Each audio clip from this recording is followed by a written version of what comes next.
गावात एक बंडू राहत होता. त्याचं गाव बावची गाव होतं. त्यानं पीक पाणी करून कष्ट करून खूप बायका पोरांना कपडे घेतले आणि स्वतःसाठी एक इजार घेतली. इजार घेतल्यावर तो म्हणाला, चला आता आपण धोंडी मामाकडून शिवून आणूया.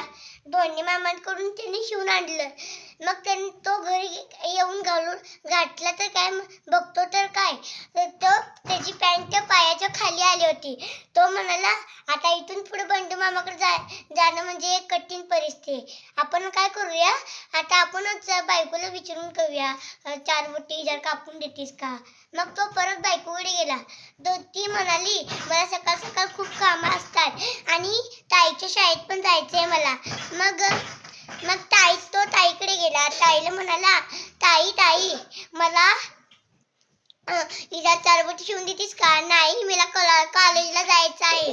मी कॉलेजला जाऊन येते, तू आईला सांग ना. मग तो त्याच्या आईकडे गेला. आई म्हणाली, मी नाही काय कापून, माझं बोटे कापून दुखायला लागल्यात आणि तू मला हे करायलायस, जा तू. मग तो हिरमुसल्यावर तो म्हणाला, राहू दे, आता आपण शेतात जाऊया. मग त्याची बायकोची कामं झाली. मग त्याची बायकोने 4 बोटी कापून दिली. मग ताई पण आली, तिने पण 4 बोटी कापून टाकली.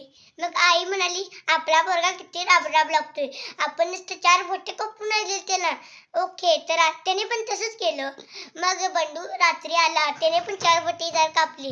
मग तो घालून बघतो तर काय, माझी इजार एवढी छोटी कशी काय. मग सगळेजण बघायला गेले. मग बंडूची बायको म्हणाली, मीनं पण 4 बोटी कापली. मग ती पण म्हणाली, ताई पण म्हणाली, मी पण 4 बोटी कापली.